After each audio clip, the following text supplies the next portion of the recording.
नमस्कार, मैं हूं श्रद्धा। आप देख रहे न्यूज 18 मध्य प्रदेश छत्तीसगढ़। बड़ी खबर, सीएम शिवराज से मिले पूर्व सीएम कमलनाथ। विधानसभा सत्र को लेकर ये मुलाकात हुई। सदन में लिए जाने वाले विषयों और विधायकों को लेकर ये चर्चा हुई है। विधेयकों को लेकर चर्चा हुई है और सितंबर में होना है विधानसभा सत्र। छोटे सत्र में विधानसभा स्पीकर और डिप्टी स्पीकर का भी चुनाव होना है। छोटे सत्र को लेकर शिवराज और कमलनाथ के बीच चर्चा हुई। 21 से 23 सितंबर कुल यानी कि 21, 22, 23 3 दिन का ये सत्र होगा और विधानसभा का सत्र छोटा सत्र होगा। और इसी को लेकर अब पूर्व मुख्यमंत्री और मुख्यमंत्री की मुलाकात हुई है। कमलनाथ और शिवराज सिंह चौहान की मुलाकात हुई है। इस छोटे से सत्र में विधानसभा स्पीकर और डिप्टी स्पीकर का भी चुनाव होगा और विधेयक को लेकर बातचीत हुई है, विषयों को लेकर बातचीत। अनुराग जुड़ चुके हैं हमारे साथ। अनुराग, पूर्व मुख्यमंत्री और मुख्यमंत्री शिवराज सिंह चौहान की मुलाकात विधानसभा सत्र को लेकर। बिल्कुल, देखिए, पूर्व मुख्यमंत्री कमलनाथ ने अभी सीएम शिवराज से मुलाकात की है और ये पूरी की पूरी मुलाकात जो 21 सितंबर से विधानसभा का सत्र शुरू होने वाला है उसको लेकर ये मुलाकात हुई है।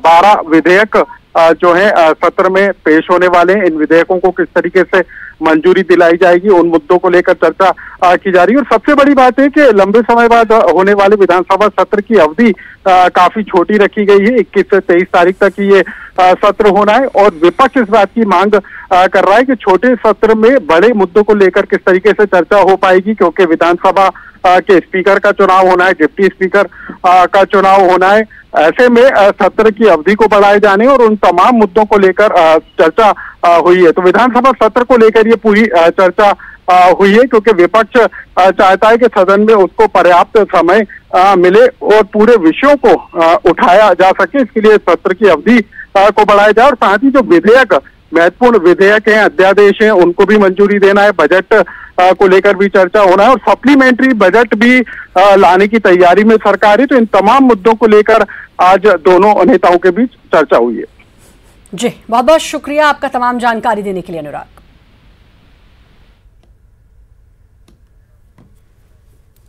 और सीधे रुक करेंगे प्रेस कॉन्फ्रेंस का, जहां पर गृहमंत्री नरोत्तम मिश्रा संबोधित कर रहे हैं। कर लेती है, कभी हत्या कर देती है।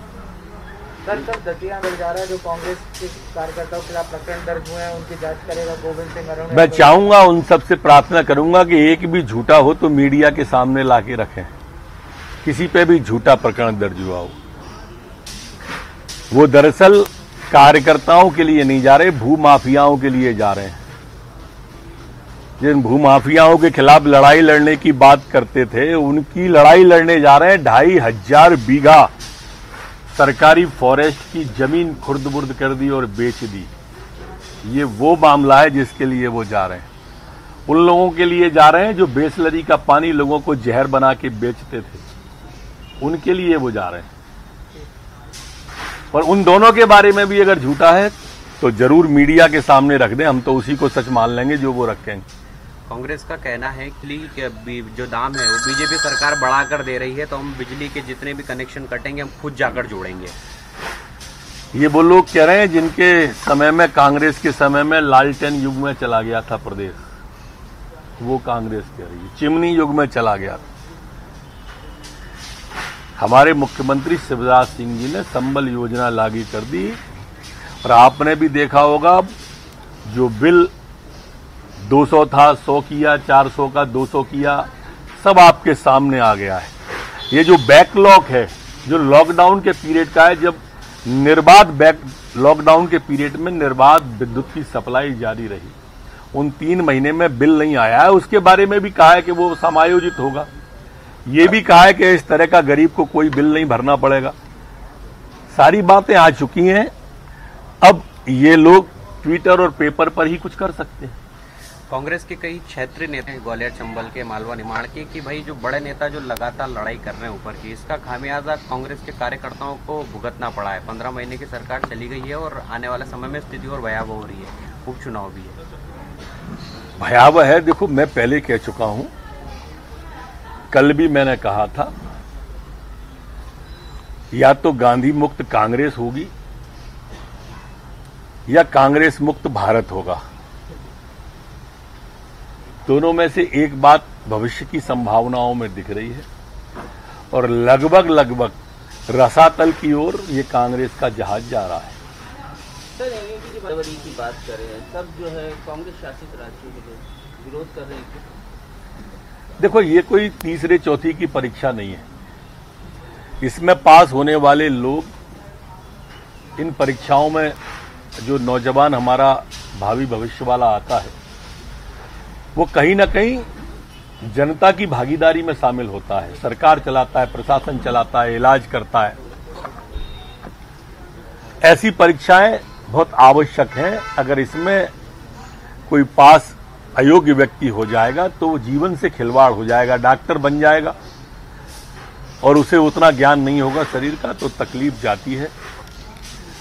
और इसलिए इसको मुद्दा, मेरे ख्याल से नौजवान के भविष्य को मुद्दा नहीं बनाना चाहिए। दिग्विजय सिंह को किया गया है अंतरिम अध्यक्ष सोनिया गांधी ने। वो तो उच्च स्तरीय शुरू से ही है, उनकी बातों से भी लगता है। कालाबाजारी हो, यूरिया हो, कोई भी यूरिया की कालाबाजारी करेगा, राशन की कालाबाजारी करेगा तो जेल ही जाएगा। मुख्यमंत्री जी के स्पष्ट निर्देश आ गए हैं, नीचे तक निर्देश पहुंचा दिए गए हैं और प्रशासन और शासन को ये चिंता करनी चाहिए। अगर कहीं भी कोई कालाबाजारी करता हुआ पकड़ा जाएगा तो उस क्षेत्र के थाने पर भी कार्रवाई होगी और अधिकारियों पर भी होगी। सर के ट्रैक्टर और उनके बिल नहीं चढ़ा पा रहा, कुड़की हो रही है। कोई भी कुड़की ऐसी नहीं होगी।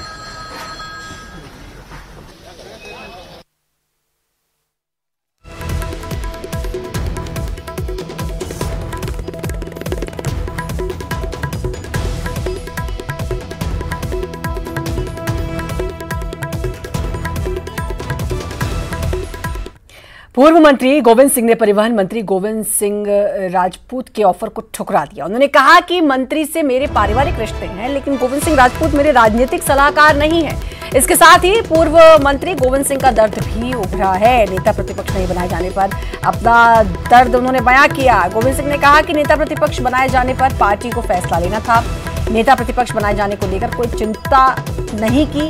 गोविंद सिंह ने गोविंद सिंह राजपूत के सहानुभूति जताने पर धन्यवाद दिया।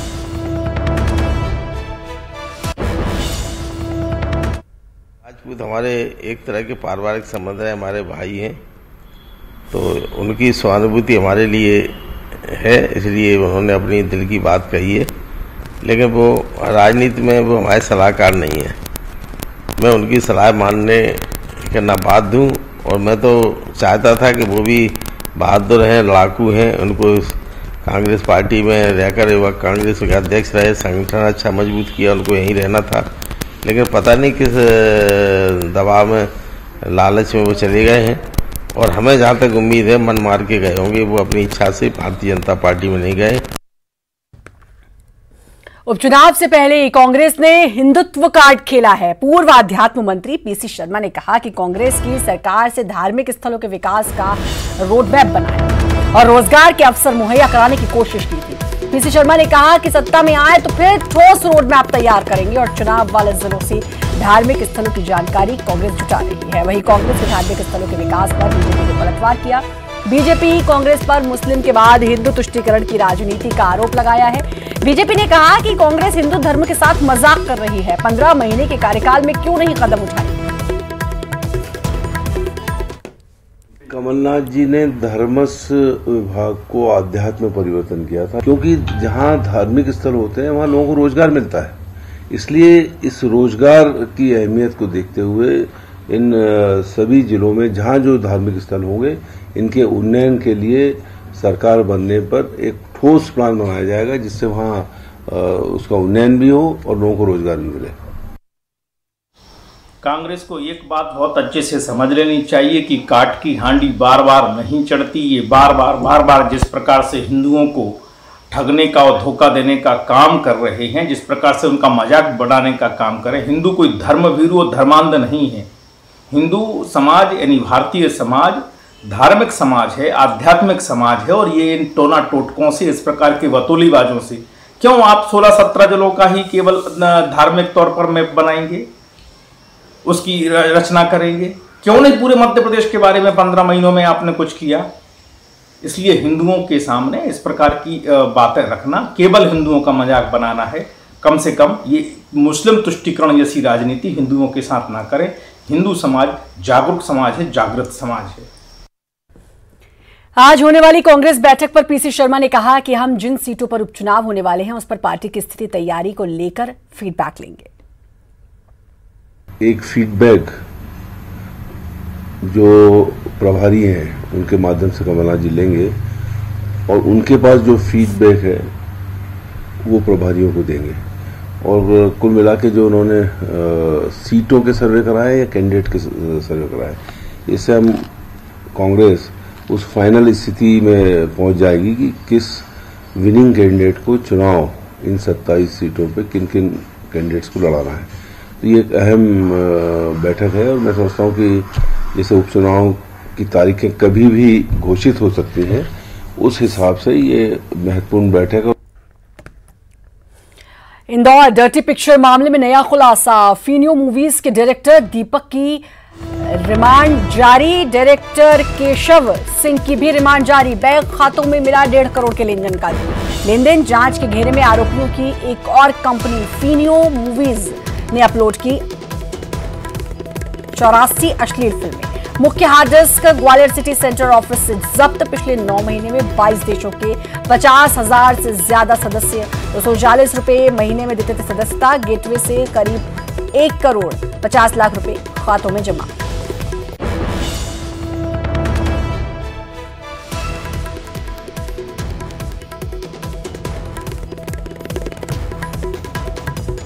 अश्लील फिल्में ये बनाते थे। और आपको बता दें कि अब इस पूरे मामले में कई खुलासे हुए हैं, रिमांड जारी है। डर्टी पिक्चर का ये पूरा मामला है। फिनियो मूवीज के डायरेक्टर दीपक की रिमांड जारी है। डायरेक्टर केशव सिंह की भी रिमांड जारी है। बैंक खातों से 1.5 करोड़ का इनके लेनदेन मिला है। 239 रुपए में ये सब्सक्रिप्शन देते थे। और जांच के घेरे में आरोपियों की एक और कंपनी फिनियो मूवीज ने अपलोड की, जिसमें 84 अश्लील फिल्में अपलोड की गई थी। मुख्य hard disk Gwalior city centre office से जब्त कर ली गई है। पिछले 9 महीने में 22 देशों के 50,000 से ज्यादा सदस्य 239 रुपए में ये 1 महीने की सदस्यता देते थे। गेटवे से करीब 1 करोड़ 50 लाख रुपए खाते में जमा हुए। तो डर्टी पिक्चर का ये पूरा मामला और इस पूरे मामले में अब डायरेक्टर की रिमांड अभी भी जारी है और साथ ही फिनियो मूवीज के डायरेक्टर दीपक की रिमांड भी जारी है।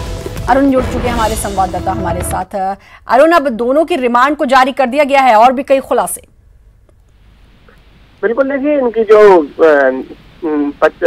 इनका जो मामला है, ये जो मॉडल होती थी उनको 5 से 10 हजार रुपए देते थे और उनसे अश्लील फिल्में बनाते थे। और इनकी जो रिमांड है उसमें कई तरह के खुलासे हो रहे हैं। वेब सीरीज के नाम पर उन फिर पॉर्न फिल्में शूट करते थे। इनका जो मकसद था वो था, इस गिरोह का जो पूरा मकसद था कि नेटफ्लिक्स और अमेजन से भी बड़ा OTT प्लेटफॉर्म बनाना इनका मकसद था।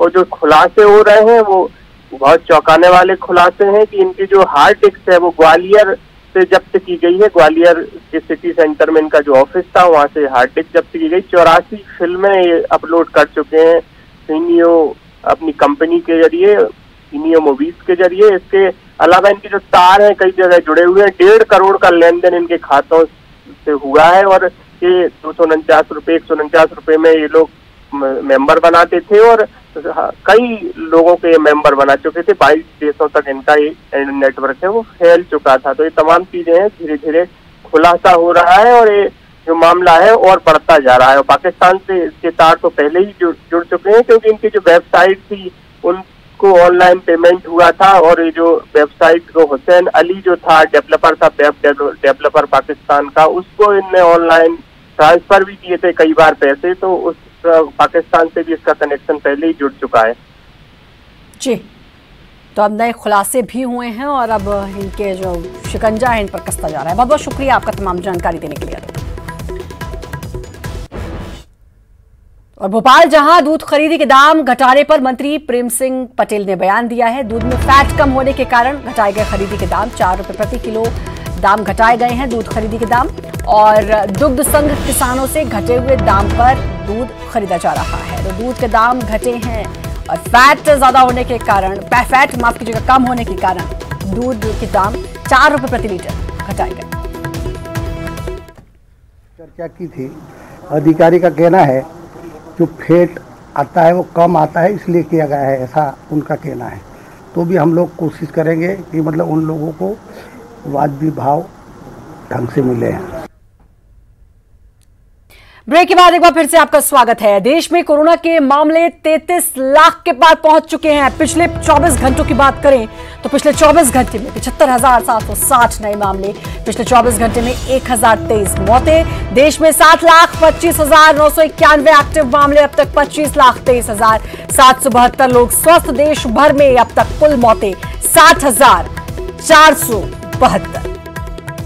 तो देश भर में कल जो पूरे मामले आए हैं उनकी संख्या है 75,760। 24 घंटे में ये मामले आए हैं। कुल मौतें 24 घंटे में 1023, 7,25,991 एक्टिव केस, 25,23,772 लोग स्वस्थ हुए हैं। देश भर में अब तक कुल मौतें 7,472। बात मध्य प्रदेश की करें तो मध्य प्रदेश में भी नहीं थम रहा कोरोना का कहर। प्रदेश में 24 घंटे में मिले 1064 मरीज, 24 घंटे में 17 मरीजों की मौत। एमपी में अब तक 56,864 कोरोना के केस, 43,246 कोरोना के मरीज हुए स्वस्थ।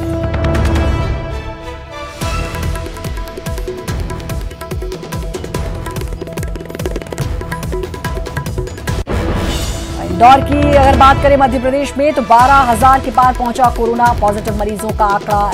171 नए पॉजिटिव मरीज आए सामने। अब तक कुल पॉजिटिव मरीजों की संख्या हुई 12,031। नए मरीजों की मौत की पुष्टि। इंदौर में अब तक कोरोना ने ली 375 लोगों की जान। शहर में अभी भी 3,166 एक्टिव केस।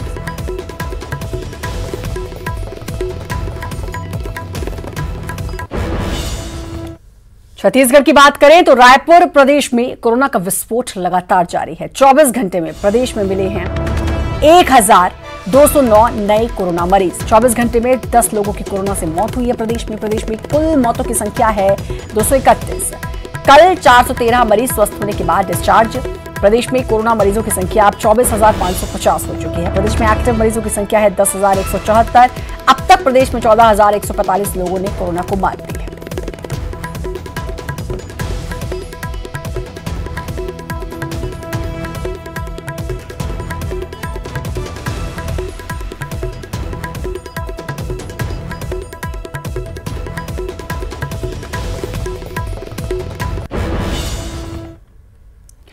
गुजरात के वरसाल से बड़ी खबर। कलर बनाने वाली फैक्ट्री में लगी आग। आग पर काबू पाने की कोशिशें लगातार जारी। तो बड़ी खबर गुजरात से, जहां पर कलर बनाने की फैक्ट्री में आग लग गई है।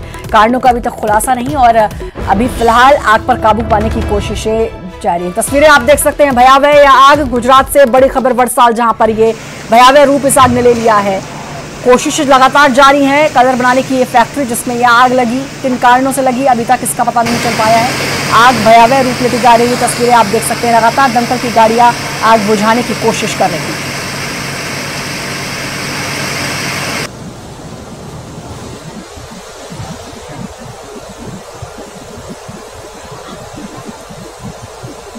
तस्वीरें आप देख सकते हैं। आग ने भयावह रूप ले लिया। दमकल की गाड़ियां मौके पर मौजूद हैं। गुजरात की ये तस्वीरें हैं। गुजरात में कलर बनाने की ये फैक्ट्री जिसमें आग लगी है। आग पर काबू पाने की कोशिशें लगातार जारी हैं। धुएं का गुबार देख के साफ अंदाजा लगाया जा सकता है कि आग ने भयावह रूप लिया है। गुजरात के वरसाल में कलर बनाने की फैक्ट्री है जहां पर आग लग गई। लगातार दमकल की गाड़ियां वहां मौजूद हैं और लगातार पानी की बौछारों से आग को बुझाने की कोशिश जारी है।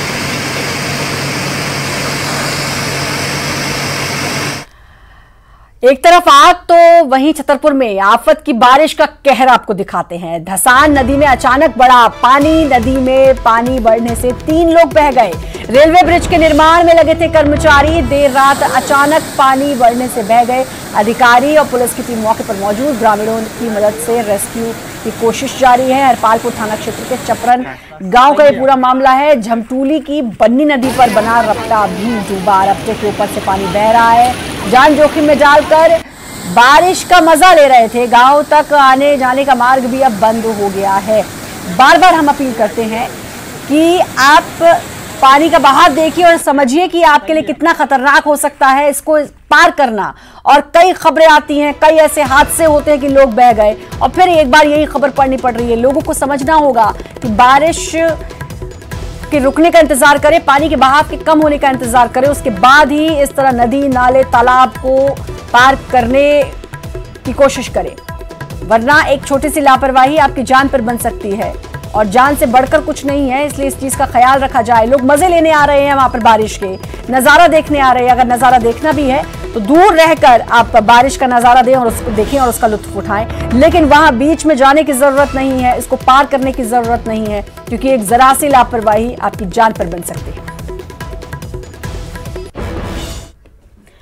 और कवर्धा, जहां बारिश से झोपड़ी गिर गई, 2 लोग घायल, अस्पताल में भर्ती। रात से बारिश हो रही है तो लगातार आफत की बारिश, अब जिससे जगह जगह हादसों की खबरें भी आ रही हैं। कवर्धा की बात करें तो झोपड़ी गिर गई, घायल हुए हैं लोग, 2 लोग जिनको अस्पताल में भर्ती कराया गया। तस्वीरें आप देख सकते हैं, झोपड़ी गिर गई बारिश से और लगातार बारिश हो रही है और जिसकी वजह से बारिश की झोपड़ी गिरने की वजह से 2 लोग घायल हुए। अब इनको अस्पताल में भर्ती कराया गया है। वहीं जशपुर की बात करें तो कच्चा मकान गिर गया, वहां पर भी मकान के मलबे में दबकर 9 वर्ष के बच्चे की मौत हो गई। फरसाबहार क्षेत्र में रात भर से बारिश हो रही है। फरसाबहार थाने के इमरिया की घटना है, जहां पर बारिश के चलते कच्चा मकान गिर गया। 9 साल के एक बच्चे की मौत भी इस समय दबकर हो गई।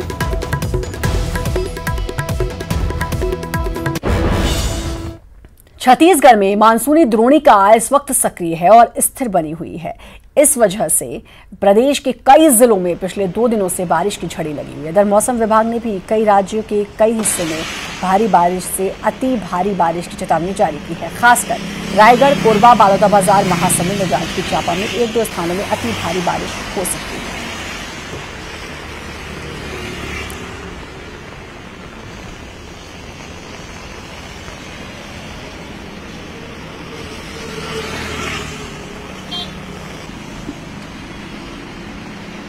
भादो महीने में बारिश की झड़ी से इस वक्त पूरा प्रदेश तरबतर है। राजधानी रायपुर समेत प्रदेश के कई जिलों में बारिश की झड़ी लगी हुई है, तेज बारिश हो रही है और इसके अलावा मौसम विभाग ने कई जिलों में अति भारी बारिश की भी चेतावनी जारी की है। येलो और रेड अलर्ट जारी किया गया है, जिसमें जशपुर, बलरामपुर, रायगढ़, कोरबा, बलौदाबाजार, महासमुंद और जांजगीर चांपा में 1-2 स्थानों पर अति भारी बारिश का अलर्ट जारी किया गया है। इसके अलावा कोरिया, सूरजपुर, बिलासपुर, मुंगेली, बालोद, बेमेतरा, कबीरधाम, राजनांदगांव और गरियाबंद में भारी बारिश का अलर्ट जारी किया गया है।